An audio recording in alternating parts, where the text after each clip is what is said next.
Hi everyone, I'm Miss Kosha from Municipal Library. I'm going to be showing you how to make steamed meat dumplings today. Let's start by looking at the recipe and then we can take a look at what materials we need to be able to make these dumplings. Here's the recipe. So we need a pound of ground beef, 2 tablespoons of vegetable oil. So I like to use canola oil, onion, salt. So you can also salt it to your taste. And then dumpling wrappers. And these are the dumpling wrappers that I like to use. I get them at H Mart, and they're very close to where the registers are, the checkout, in a cold case there. They're easy to use and they're pre-made.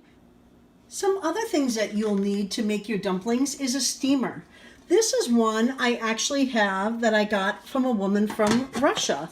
And it has a bottom part that you fill with water so the water can boil. And then the upper part has these trays that go on the inside. Each tray fits in the inside. And that's what we're going to put our dumplings on. And then the heat from the boiling water will go up through the holes and it will steam our dumplings. So I'm going to start by turning on the stove so that the water can boil. Of course, we need a cutting board and a knife so that we can cut up our onion. And finally, we're going to need a plate with a paper towel and water. So I put a little water on this plate with a paper towel, and that is where we're going to use that to seal our wrappers. So the first thing we're going to do is we're going to put oil on these trays. And the reason we put oil on the tray is to keep the dumplings from sticking when they're cooking. So you don't need a lot of oil. You just dip the paper towel in the oil, get a little bit on the paper towel, or if you like, you can also use a brush. I'll just set this aside for a moment. The last tray. So I put my oil on, and I like to keep them on a plate because that way if the oil drips down, it's okay. It won't get all over the stove or the counter. So I'm just going to set these aside and I can use those as I complete my dumplings. I'm going to take my pound, or it could be even a pound and a half of meat. It depends on how many dumplings you want to make. And I'm going to put that into our bowl. My onion. So I cut off, of course, the end of it and the other end. Okay, I turn my onion upside down and we're going to dice it. And to dice an onion, it means to chop it very fine. So I'm going to slice down and make small slices all the way across. Be careful of your fingers. Okay, and then I turn it sideways and again, dice it into small pieces. Now we're going to add the onion to the meat. I actually realized I needed a deeper bowl because it's this bowl, this white bowl, I used because I thought it would be really easy to see, but it's too small. So I'm putting that all in the bowl, and then I'm going to add oil. And I know I should probably measure, I would say around 2 tablespoons or a tablespoon. So I just pour a little oil in. It doesn't have to be exact, but you don't need a lot of oil. And then salt. I like to salt to flavor, so I just sprinkle it all across lightly. But again, I would say, depending upon how much meat you use, 1 to 2 teaspoons. And then you're going to mix it together. And hopefully your onions are small enough, because if they're too big, it's hard to fit them in the dumpling wrappers. And you just want to get onion and salt throughout. All right, so I decided to also add a little pepper, so I'm going to sprinkle some pepper in there for a little added flavoring and mix it again, and then it should be ready to put in the dumpling wrappers. Boiling, you can see the steam. So that is ready. I can turn that down, and because we're not ready, I can turn it off. We're not ready with the dumplings yet. Now we're going to take our dumpling wrappers, and basically it's like a large round noodle, okay? And what we're going to do is we have our plate with a paper towel and a little bit of water on it. So it's not a lot of water, but it's just enough so that we can put this on the water and then it gets wet. And that's going to help us to seal the dumpling wrapper. We take about a teaspoon of filling like this, and we set it inside our dumpling wrapper. If you have more people in your family that can help you to do this, it's a lot more fun. So you rest it in your fingers like this and put your thumb on the top.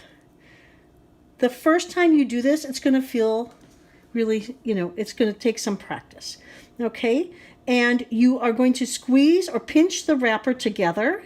And then when you pinch, you push it forward, and we're going to form, it's like a fan. So you just push that left side up a little bit and move your thumb down. And as you're doing that, you can kind of press the meat into the wrapper. So again, the left side, you press it, and you just press it onto the right side. The right side, you never have to fold. You just fold the left side up, press it against the wet side. Again, both sides are wet. That's why they seal. Press it up and on, and then the last one until you get to the end. And you have a little dumpling wrapper that looks like a fan. Your meat's down here, and this is sealed tight. You don't want to leave any of this open, because if it opens up when it's steaming, it'll get to be a mess and you'll lose your ingredients. And then we just place it on our steam tray. When you place them on the tray, you're going to make sure that you leave space between them. We can rearrange them later before we steam it, but you don't want them to be touching, because then they'll get stuck together. So the first few dumplings you make, it's going to feel awkward. You will feel like you have 5 thumbs. But after you get going, you will find that you go faster and your dumplings actually look better. You improve with practice, like with anything. And there's lots of different fillings you can make. You can use meat. You could use pork. I'm using beef, but you could use pork. We also make a spinach dumpling that is with spinach and onions and cheese, and that's very delicious. So it can be something for people who are vegetarian, or even it's nice to have alongside the meat dumplings, so you're getting some vegetables in there as well. Okay, one tray is done, so we're on to the next. So what I like to do is just put it underneath, and we'll start our next tray. Something for people who are vegetarian, or even it's nice to have alongside the meat dumplings, so you're getting some vegetables in there as well. Okay, one tray is done, so we're on to the next. So what I like to do is just put it underneath, and we'll start our next tray. Our 4 trays of dumplings are ready. So now we're going to put them into our steamer. The water, you can tell, is boiling. So be very careful because it is very hot.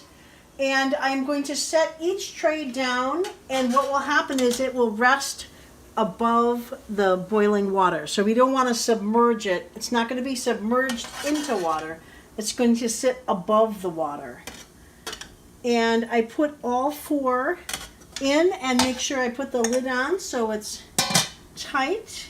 The water is going to continue boiling, and I'll set the timer for 20 minutes. Right, so after 20 minutes, our dumplings are ready. So let's take them out. Be careful about the steam. It'll be very, very hot. Now we're going to take out the dumplings. I like to use a tong and put it on a plate so that I don't burn myself on the hot metal. And again, be careful of the steam.